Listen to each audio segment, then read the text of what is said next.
It's week 13, folks. The end of week 13 is upon us. Monday Night Football just ended. And both Tassi and I are reeling from the reality that this might not be it for us this season. Yeah. This is not, I don't think, this is not the way that we anticipated this season to go for us at all. No. And you not know at what? all. You can blame whatever you want to blame, but I mean, the game of football really is a game of inches. It really is any given Sunday type of game. And this episode in particular, we don't have any talking points per se. We're just going to riff and talk about our feelings in general of week 13 and the NFL in general, where it's headed. Yeah. Tasso, how do you feel? The end of week 13 is here. We got 5 games left.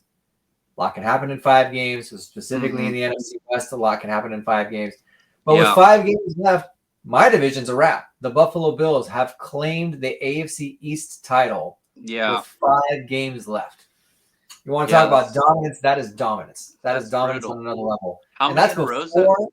That's like five AFC East titles in a row now? Or is that? Well, ever since Tom Brady left the New England Patriots, basically.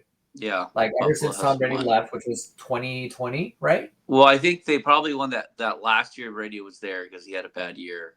And then after that, they've won it ever since. They've won it ever since. All Bills. Yeah. Yeah. And you want to talk about, a team that was projected to, suffer to downgrade with the departure of Stephon Diggs, with key pieces on their offense and defense, Gabe Davis, Jordan Poyer, all these people leaving, and lo and behold, this might be the best version of the Buffalo Bills that I have seen. Yeah. And they look unstoppable. Josh Allen is literally throwing a pass, then catching it, and then running for a touchdown. Yeah. That was BS, bro. That was BS, but hey, listen. Amari Cooper, he was stopped. His forward progress was he was stopped for half a second. Stop. He was stopped for half a second. Carries it and he gives it to Josh Allen. So it was half a second. You can do that. You know you can do that. Bro. That is a totally legal move, and you know it's legal. All right, you know it's legal. So sponsored by Capri Sun. Not sponsored. That was BS, man.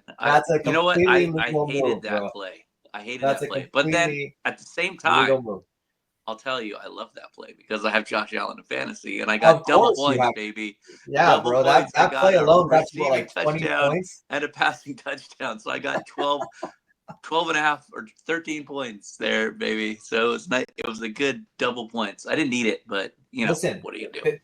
They've claimed the AFC East title without even playing the Patriots yet. They haven't even played. They haven't even played all their division teams that they're going to play twice in 3 weeks. Yeah. They're going to play the Patriots twice in 3 weeks to end the season.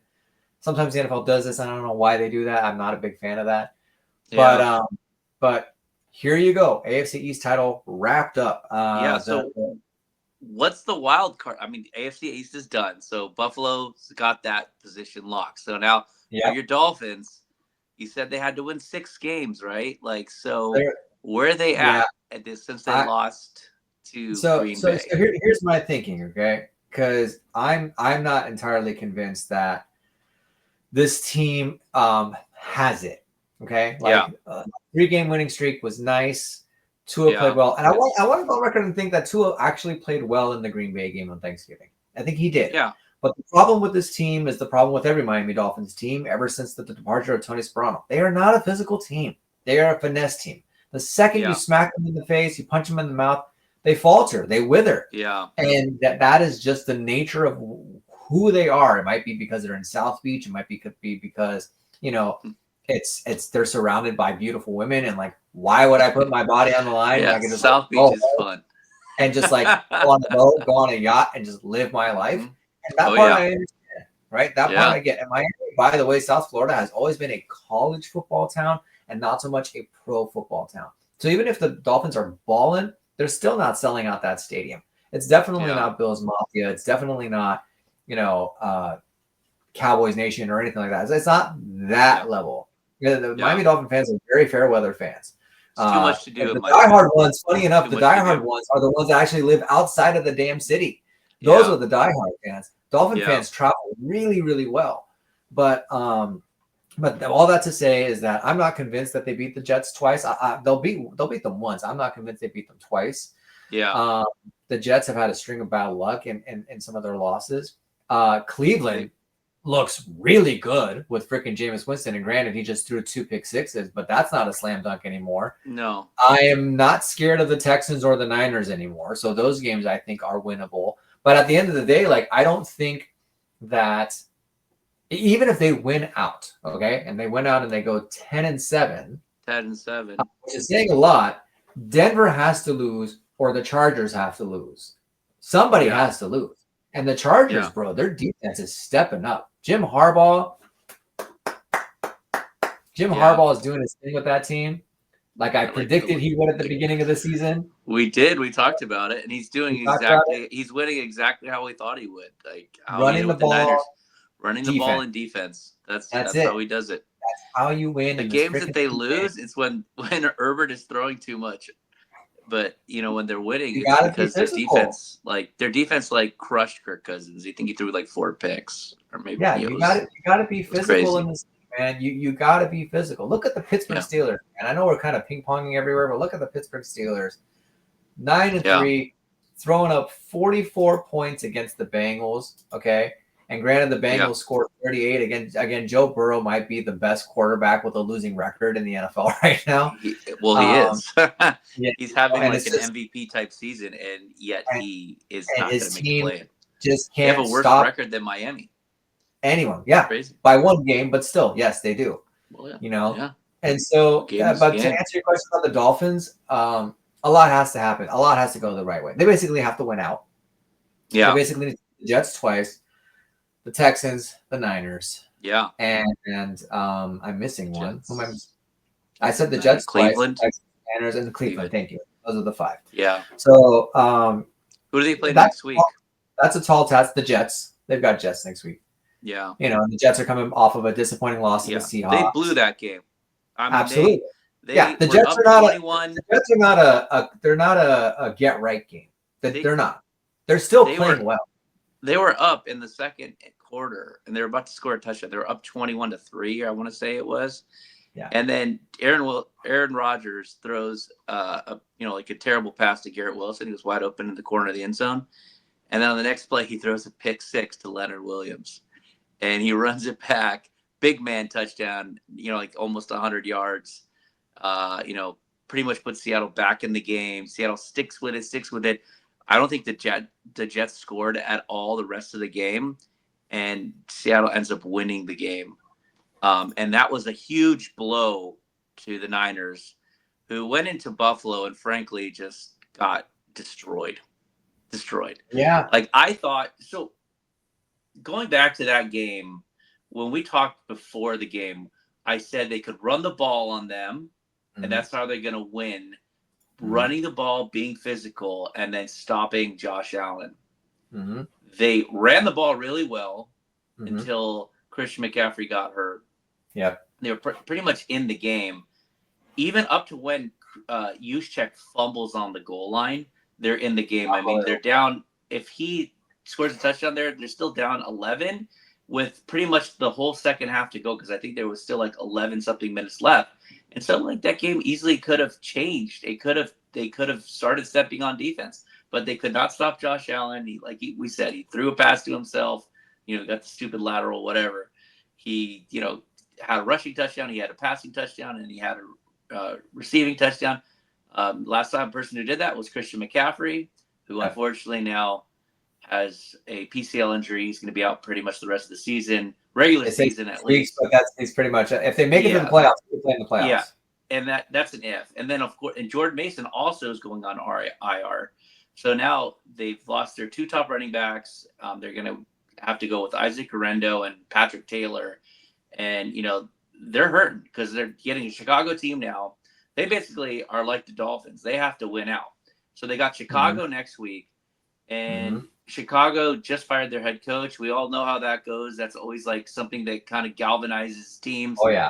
So the chances of Chicago coming out and winning this game, when it's a very winnable game for the Niners, even without McCaffrey and Jordan Mason, they can still run the ball with Garendo. He's a good running back, and he's shown it. He's got some bursts. He did score. Yeah, and he's really fast. And he's big, so I think they can still get by with decent running game, and they still have Brock Purdy, they still have Debo, they still have Kittle, they still have Juwan Jennings. They've got a lot of weapons on offense. They can still overcome that. But the one thing that they've been struggling with is the run. They've been getting run on all last 2 games, like just ridiculous, trampled. So the way they're going to win this game against Chicago is they have to, again, run the ball and stop the run. It's very simple. They're going to win it in the trenches. So if they can do that, I know that they're probably not going to have Bosa, and it kind of coincides with Bosa going out, because Bosa went out in the Seattle game, and then Seattle scored 2 touchdowns and ended up winning the game. And then he's been out against Green Bay and against Buffalo, and they just cannot stop anybody. They have no pass rush. I don't think they've maybe registered but 2 or 3 sacks in 3 games. It's been pretty sad. I mean, they didn't have a sack against Josh Allen, that's for sure. Yeah. I mean, but Josh Allen was Superman in that game, and obviously he's the NFL MVP at this point, if you ask me. But getting back to what the Niners have to do to win the 5 games, because they can beat Chicago, they can beat LA, and then they've got Miami, and then so if Miami wins their next 2 games, I think they got Houston and the Jets, right? The Jets and Houston, yep. Yeah. So I actually like the Niners' chances of winning the next 2 games versus Miami winning the next 2 games. And then that next game is let's say both teams win both games, and then one of them's going to have to lose, right? So, and that's pretty much the season. You know what's interesting about that game? If the Niners win their next 2 and the Dolphins win their next 2, they go into that game both 7-7. Yeah. And that's a very interesting prospect, right? Yeah, exactly. Very, very interesting prospect of what could happen in that game. Because that goal Niners. Go ahead. Yeah, the Niners absolutely have to win that game, because the following week they have Detroit at home. So this is my thinking as a Niners fan and someone who's watched the team. If they can get on a streak, they win 3 games in a row and they have a good, nice road win in Miami, then they come home and they play Detroit. They're going to have some momentum. They'll have, a little bit, some of that juice back, and then it will make it more of a game. But if, they don't beat you, if they don't win those next 3 games and they don't have that juice, then they're going to get steamrolled by Detroit at home. And then probably the end of the season, it's just going to end in Arizona badly. So, to me, it's really, the next 2 games are really important. Obviously, if they get wins at home against Chicago and LA, which is doable, and then they've got the big game on the road with Miami to kind of see where it's going to go. Is it going to keep going, or they're going to, pretty much end their season? To me, that's where it comes down to. Yeah. That goal line fumble to me was the Niners season in a nutshell. Yeah. That was they had a good drive. They started the half with, was it Samuel who had the another kick return. This time, really no holding. Return, got it until the 40-yard line, the 35-yard line of Buffalo. Yeah. And so they're already in Buffalo's territory. They easily take it to the second, the 2-yard line. They were running the ball on them all game really well, and then really all of a sudden, punch out fumble. I mean, I looked at that and audibly was like, "Oh no!" Yeah, I think we were all. I was watching with my dad. We were sitting there. I was like, "Oh!" He was like, "Wow!" He started screaming. I was like, "Man!" And was just it was really just man, this is what's been happening this season. This season just hasn't been their year. Let's talk about this real quick, because I know in the previous episode you weren't giving the Lions their flowers, right? And you were saying that they've kind of lucked out. They haven't really steamrolled any of the teams that are competitive teams. They've steamrolled the teams that necessarily aren't competitive, but teams that are a little bit on their level. They've kind of been squeaking by. But let's talk about this real quick, because the Bills and the Lions do face each other on December 15th, on week 15. Okay, the Bills will travel to the Lions, and that very easily could be the preview for this year's Super Bowl, right? Yeah. Well, let's take bias out of this for a second. Just the fact that the Super Bowl could be 2 teams who have never won a Super Bowl to me is enticing enough, right? Yes. Now, small market team versus small market team, fine. I don't necessarily care about that. But you got a Buffalo Bills team who famously went to the Super Bowl 4 years in a row, couldn't get it done. Randomly all against NFC East teams, by the way, at the time. The Giants, Redskins, and the Cowboys.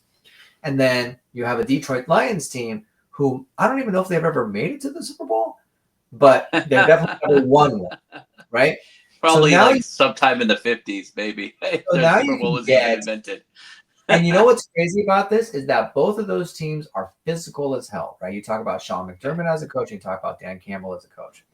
So we could very easily see a Detroit Lions versus Buffalo Bills preview in Week 15 for what could be the Super Bowl. That to me is an enticing option. If I think about like the teams outside of, again, remove bias. Let's imagine that the Niners or the Dolphins aren't going to make the Super Bowl. Let's just put that to the side. And if I were to think of teams that I would like to see in the Super Bowl, like to see win, I can't think of two other teams besides the Lions and the Bills. Right? As far as like the AFC is concerned, the Chargers probably are the other one that I'd be like, that'd be great for like, what a story. Jim Harbaugh's returned back to the NFL in his first season. He fucking wins the Super Bowl. That would be incredible. I don't think that's going to happen. Yeah. But I know the stories that I don't want to see or Russell Westbrook. Russell Westbrook is another one. Absolutely. Hell yeah. Actually, I would love that story. I would absolutely love that story. You called that story in the beginning of the season. I called that story in the beginning. Yes. And he's having. Is Russell Wilson a top 10 quarterback in the NFL right now? Yes or no? After last week, it's seeming like he's close to it. I mean, who would you put ahead of him? Who's okay? So let's figure this out real quick, right? Okay, so we've got statistics. So we got Josh Allen, Lamar Jackson, Joe Burrow, right? Mahomes. Mahomes. I mean, yeah, sure. He's like, listen. I think even he would admit. I even think Patrick Mahomes would admit that he's not having an MVP season this year. He's not killing it, but he's still a top 10 quarterback. He's a top 10 quarterback for sure. So Mahomes, Jalen Hurts, NFC, Jalen Hurts for sure. Is Jaden Daniels in that conversation? No, he's not. He's not in that conversation. No. Is we got 5. We got 5. You already got Lamar Jackson. I said Lamar Jackson. I'm not putting Tua in. Just think about this. Think about this. We can name clearly 5 good quarterbacks. Would you put Brock Purdy in the top 10 still? No. I would not. I wouldn't right now. I wouldn't put Tua in the top 10. Okay. A top 10 quarterback to me is, despite the team's thing, the quarterback is able to lift the team. Dude, Patrick Mahomes last year, you want to put on Jordan Love is a top 10 quarterback. He is. You know why? Because he is. Now, do I think that he's on the bottom end of that top? Maybe he's like 11 or 12, but he's there. So you'd put Jordan Love ahead of Brock Purdy? Dude, I think you even have to admit that the games specifically that you and I both went to were some of the worst games that Brock Purdy's ever played. That game against Kansas City was easily the worst game he played that season, right? And so this last game was really bad too. He's regressed this year. I don't think he's a top 10 quarterback. I don't. Yeah. I think let me look at the teams real quick. So if I were to say Sam Darnold. Sam Darnold is having a top 10, he's having a top 10 year. Oh, Jared Goff, dude. Come on. How are we forgetting Jared Goff? I wasn't forgetting him. I was going to bring him up next, but no, Jared Goff is absolutely a top 10 quarterback, bro. When he's having the completion percentage that he's having, yes, he had a 5 interception game, one anomaly, okay, and then he followed it up with 4 touchdowns. No, I wouldn't say he's having a top 10 year right now. I'd put Kyler Murray maybe in that conversation. I'd put, let's see. Yeah. It's amazing how Russell Westbrook is a top 10 quarterback. It's done. Well, I think we figured it out. He's a top 10 quarterback. Absolutely he is. This year. Sure. We're only talking about this year. I'm not talking about lifetime. Lifetime, sure. Okay, we can talk about the Brock Purdy's of the world and the Jordan Loves of the world in that situation. I'm talking as of week 14. We are moving into week 14. Who are the 10 best quarterbacks in the NFL? This year. as of Allen? week 14. If we're Allen, accumulating Burrow, Lamar. 14 weeks of What about football, Baker Mayfield? 100% he's top 10. 100%. Baker Mayfield's having an awesome season. Granted, his team's not, winning as much as they should, but definitely I think carrying his team. 100%. And that to me is the sign of as a top 10 quarterback, as an upper echelon quarterback. That's pretty wild. So Tua's not one of those guys. Tua is not someone that can lift. I put the team on their shoulders and say, come on, guys, I'll take you to the promised land. Your top 10 is Josh Allen, in no particular order. Josh Lamar Allen, Jackson, Joe Burrow, Lamar Jackson, Sam Darnold, Patrick Mahomes. Wait, Sam Darnold's still in the top 10? I think so. I think he's playing. Where are we at? That's 5. You got Russell Wilson, Jared Goff, Russell Wilson. I mean, Baker Mayfield. Absolutely Baker Mayfield. Jordan Love. Kyler Murray. I put Kyler Murray in there. Murray. You know what? That's your 10. I wouldn't put Jordan Love in 10, but I would put Kyler Murray in there. Kyler Murray in there. I think who's 10? I think he's been playing well. 10. Did we say Jalen Hurts? Yeah, we didn't say Jalen Hurts. Jalen Hurts. Yeah. There you go. What about Jane Daniels? Did you put Jane Daniels above Jordan Love? To me, they're playing equal. They're playing equal right now. There's not enough data there right now. I think Jaden Daniels is regressing. We've talked about this where I think defenses have figured him out a little bit. Granted, he just had a monster game, but it was against the Tennessee Titans of all teams. So I'm not necessarily worried about that. That's not really something that's like on my radar. But I think what about Matt Stafford? I think Matt Stafford, he's a Super Bowl winning quarterback, man. You can't count him out. Just like you can't count out Aaron Rodgers. Like Aaron Rodgers to me still can have flourishes of greatness, right? He's having a terrible season. He's having an awful season. This is his worst season as a pro. He can have flourishes, right? That's why I didn't give up on Russell Wilson, because at the end of the day, people are like, oh, Russell Wilson's washed. He's this, he's that. I'm like, do people forget how great this dude was? And like the situation that he needs to be. First off, yes, he had bad years. He had Marshawn Lynch with him, sure. Okay. He had arguably the best running back in the league at the time, like as his option B. Just like if you want to talk about Brock Purdy, had Christian McCaffrey on his side. Okay. So these are complementary things. The quarterbacks that are getting it done, even when they're losing pieces. Dude, Patrick Mahomes lost Tyreek Hill and won 2 more Super Bowls. Okay? Yeah, that was aided, bro. Nonetheless, lost 2 and won 2 more Super Bowls. Josh Allen lost Stephon Diggs and lost key pieces, and their offense got better. They got better. All right? This, to me, those are the quarterbacks I'm looking for. I'm kind of done arguing about like, like the freaking I don't know, the conversations of like, is name me a random quarterback, is why can't I name any quarterback right now? Is Justin Herbert. Let's talk Justin Herbert. Is Justin Herbert like an upper echelon quarterback? I'm tired of having this conversation because the answer right now is no. The answer right now is he has shown in situations that he can in meaningful situations, in and must-win situations, he cannot get it done. Just like Tua can't get it done. Just like a whole bunch of quarterbacks in the NFL can't get it done. And granted, it's not all on the quarterback. I get that, but the quarterback lifts the entire team, man. Yeah. And I'm going to go back to Patrick Mahomes. When you see a quarterback in the playoffs limp off the field, has like a major injury, can't even walk on his damn ankle, and shoos off the backup and says, no, I got it, and goes in and wins the damn game, that elevates your entire team, bro. Your entire team sees that and goes, oh, hell yeah. No, we're going to kill it. Right? Yeah. Josh Allen. Was Josh Allen good before Stephon Diggs? No. Did he get good when Stephon Diggs came? Yes. But was he a byproduct of Stephon Diggs? No. He just got better with the help of Stephon Diggs and then learned what he needed to do in order to be the quarterback that he is today. And I agree with you 100%. He's, as far as quarterbacks go, he's the MVP of the league. I would still argue that Saquon's having the better season, because I don't think anybody expected this from Saquon. Yeah. I don't even think Philly fans expected it from Saquon. People, I think, expected this from Josh Allen. I don't think you picked him up in fantasy, dude. You knew he was going to be a good quarterback. so this narrative of like, oh, I Josh took Allen him was earlier than I would have wanted to too. I took him in the second this round narrative of because like I Josh wanted. Allen's going to drop. I never bought it. I never bought it for a second, dude.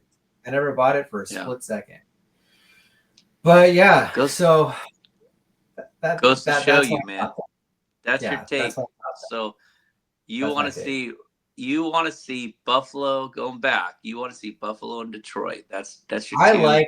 And you don't want to see stupid Patrick Mahomes. I like Kansas City stories.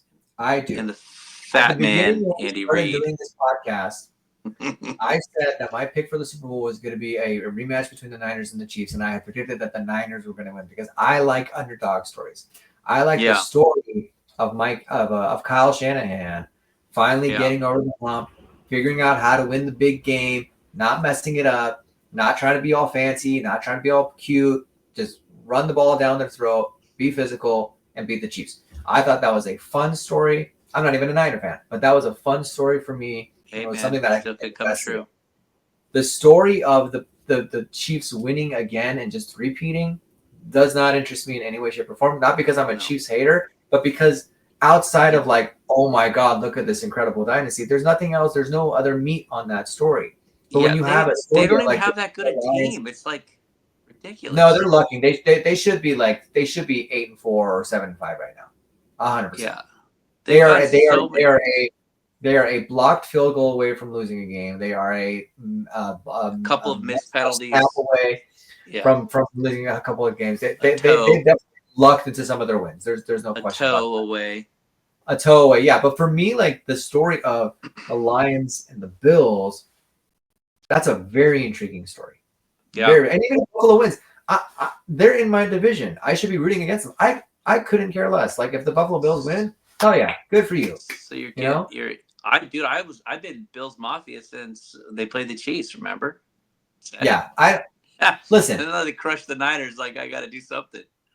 I've talked about this ad nauseum. Like I've approached this season very holistically. I am not trying to be like a Dolphins point of view person. Did I get excited during the 3-game winning streak? Oh yeah, I got excited, but I wasn't like having illusions of grandeur of like, we're winning the Super Bowl. No, I didn't have that at all. Like I saw the team for what it is, and I still see it for what it is. They are a team that just withers away in tough spots.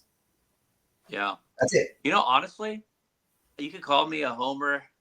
I don't think that I foresaw how this was going to go. I knew they were going to lose to Buffalo. And as soon as they lost to Seattle, I came on here and I said to you, they're going to be 5-7. And then I was like, there's still a chance that they go 10-7. And I'm sticking with it, man. I'm going to stick with it this week. They're going to play Chicago and they're going to win. I'm going to stick with it next week when they beat LA. And then I'm going to stick with it after they beat Miami in Miami. And then when it comes to Detroit, we'll see. Because then that's when I really think the rubber hits the road. But everybody else will doubt it right now. But I'm telling you. Also, no Christian McCaffrey. No Jordan Mason. It's okay. They've maybe got enough. Nicosa. They've got maybe Kittle comes back against who's the Bears coach.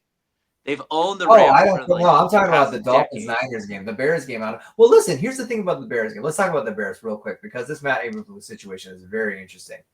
The report that like Matt Eberflus, got into the locker room and the most seasoned player on the team, like straight up cussed him out. And then it became this gang warfare of this, what is it? What is that called? This, something mentality. What's the term when one person starts something and everyone else joins them? Yeah, I forgot. Yeah, mob mentality. This mob mentality. Thank you. Yeah. This mob mentality of like everyone just like, and apparently he just got real quiet. He just got real quiet. Didn't say a word, and it was very obvious he had lost the locker room, and there was nowhere to go but to fire this dude, but to get rid of him, right? With the axe. And so with the axe. I don't know, man. I don't know. Who's their coach? Did they even name an interim coach? It's the guy. It's the OC. It's the dude who's like got elevated to OC after I Caleb mean, was fired the OC, after they fired the they previous fired the OC. OC and they fired the head coach, and then this guy comes up from nowhere, and all of a sudden he's going to be the head coach that's going to lead him to the victory. Because he's brought the best out of Caleb Williams, and they're like, "F it, you go. Let's see what we can do. Let's see what we got in you." I think the Niners are going to have a bounce back. I think it's going to be a blowout. I'll be honest. Like I don't think Chicago's that good. I don't think the Niners are that good, but I still think it's a get right game for the 49ers. I don't know. That's just my feeling. Everybody is like, "Oh yeah, don't be a homer." Like I'm wearing my hat. I'm wearing my jersey. But just I've seen football enough. I've seen these teams. The Niners are a better team than the Bears. Even at this mediocre, they're a better mediocre team than the mediocre Bears. Yeah. And they have a better quarterback at this point. They have a better, not running back, but DeAndre Swift is kind of a little bit, kind of weak. And I just need to hit them. Just play some smash mouth football. Like wake up up and hit some people. Stop prancing around. Talking about smash mouth, let's talk about this Thursday game coming up, because two of the teams that we've talked about, it's Jordan Love, your favorite quarterback, and Jared Goff, my favorite quarterback. This is an interesting game because a few weeks ago these two teams played. The Lions came out with a win. They won by a touchdown. But the Packers have been on a roll. The Lions have been scooping some wins here and there. Packers have been running the ball. Josh Jacobs just crushing people. And I think that's what they need to do against Detroit to win. Game. I think Thursday Night Football, I think their initiative this year was to just have division games. I think going back to it, it just seems like every Thursday night game is a division game. Right. But at least this one's on a full week rest, so both teams are in the same position. So both teams played on Thursday. Both teams played on Thanksgiving. Right. Both teams came out with a win on Thanksgiving. And now no disadvantage to either team. So let's see what happens. But I am I don't know. I don't know how I feel about the Packers. I don't know how I feel about them. I think this is where, like I was telling you, they're a 9-3 team that watching them against the Dolphins, they definitely had the Dolphins number. There's no question about that. But like they just there's kind of won. The thing against the Niners, it was like nothing scares me about them. Really that good? Like does that make sense? Won, and they're winning. It was like Jordan Love threw up a couple of should-be interceptions. Josh Jacobs is running hard. Like if you stop the run on those guys, Jordan Love's going to throw the ball away. Like they're not that good a team. I feel like they're just as kind of fraudulent as the Chiefs with like that really good record, if you ask me. But I would say that this week, because I've been saying all along that Detroit is kind of starting to come down, I think this is the week here where Matt LaFleur coaches his guys up. It's hard to beat your division opponents a couple of times in a season, especially so close together. Somehow, some way, I think that Green Bay is going to run the ball against Detroit. Their defense is starting to really, struggle. They struggled last week against Caleb Williams and DeAndre Swift. I think they struggle again this week against Josh Jacobs. And, the Packers have some good receiving weapons like Jaden Reed and Christian Watson. These guys, he's not going to drop all these passes. He's going to start catching them. And I know that Romeo Doubs kind of been in and out of the lineup, but he's also a pretty good receiver. I don't know who's going to play. So I'm going to pick the Packers to win and start this Detroit Lions slide. I think they're going to lose this week and they're going to lose next week against Buffalo and show that I was right. Sorry, Detroit. Your Lions are not as good as you thought they were. They're not great. They're good. So then who's the team in the NFC? Is it the Eagles? Yeah. Well, got to watch out for the Vikings too, because the Vikings have their schedule is not too hard down the stretch here. It looks like they could pick up a few more wins, and I want to say they're going to play Detroit at the end of the season. Yeah, but are the Vikings scaring anyone anymore? Not really. We were really talking up that defense for a while. That Brian Flores. Yeah. Now, I think it's kind of evened out a little bit. The Vikings, I don't think are really scaring anyone anymore. No. I mean, I would say that if I'm going to pick anybody to win the NFC, it'd be the Eagles right now. Mm-hmm. Because they have a really good, and great running back, Saquon Barkley. Yeah. Probably should be. He's definitely going to be Offensive Player of the Year because he won't win NFL MVP. That's going to go to Josh Allen. Yep. But Saquon Barkley is definitely the Offensive Player of the Year. He's having the same revitalization that Christian McCaffrey had when he came to the Niners. Leaving the Giants and going to Philly, and I think Jalen Hurts is starting to kind of put things together a little bit better. Like he's got his weapons, but they're like in and out. Like Devontae Smith missed another game. AJ Brown is in and out of the lineup. Dallas Goedert's in and out of the lineup, but the one constant is Saquon Barkley, and he's good enough to carry them, I think, to the finish line here, and they're probably going to end up the number 1 seed. Yeah. What are your? Let's end the thought on this. So, what are your thoughts on if it's not Detroit Buffalo? What if it's like Philly Buffalo? Buffalo all the way. Can't stand Philly. I don't want to see Nick Sirianni. Like his eyes, like will be like flowing tears. Like what's that emoji with like the flowing tears? Like that. That is Nick Sirianni. Can we just like pop that up really fast? Like, dude, come on, man. I mean, I know it's emotional, but dude, I mean, like that was like Academy Award, man. Like that could sign him up. Like, what was that? What do you think if it's not the Bills? Let's just say from some situation where the Bills don't make Chiefs. It. Right. Let's assume.